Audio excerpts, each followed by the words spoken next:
আসসালামু আলাইকুম।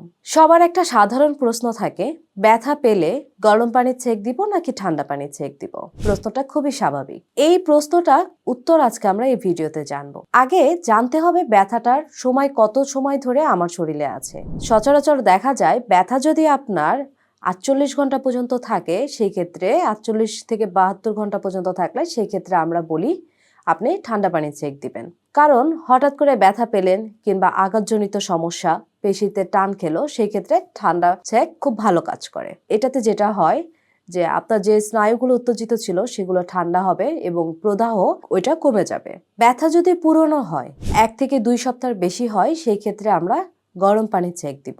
এই ক্ষেত্রে কি হবে, আপনার মাংসপেশিগুলো রিল্যাক্স হবে, ব্যথা কমে আসবে এবং অনেকেই দেখা যায় একই পজিশনে দিনের পর দিন কাজ করছেন। এর কারণে যখন তার কোমরে ব্যথা হয় কিংবা শরীরের বিভিন্ন অংশে ঘাড়ে ব্যথা হয়, দেখা যায় কিছুদিন ব্যথাটা আছে এবং তারপরে আবার ব্যথা চলে যাচ্ছে। এই ব্যথা আসে যায়, উনি ওই ব্যথাটা নিয়েই দিনের পর দিন থাকে। তো সেই সব ক্ষেত্রে দেখা যায় গরম পানির ছেঁকটা খুব ভালো কাজ করে।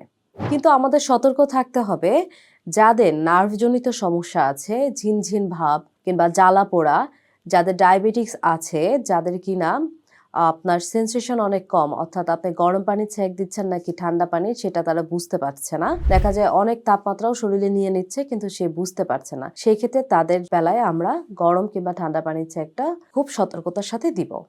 আর নার্ভজনিত কোনো সমস্যার কারণে যদি জ্বালাপোড়া হয়ে থাকে, সেক্ষেত্রে যেকোনো ধরনের ছেঁকটা আমরা প্রথম দিকে দিব না। প্রথমে আমরা ব্যথা কমিয়ে আনবো এবং তারপরে আমরা দেখব যে তার জন্য আসলে কোনটা অ্যাপ্রোপ্রিয়েট, আমরা সেটাই তাকে এপ্লাই করব। ধন্যবাদ।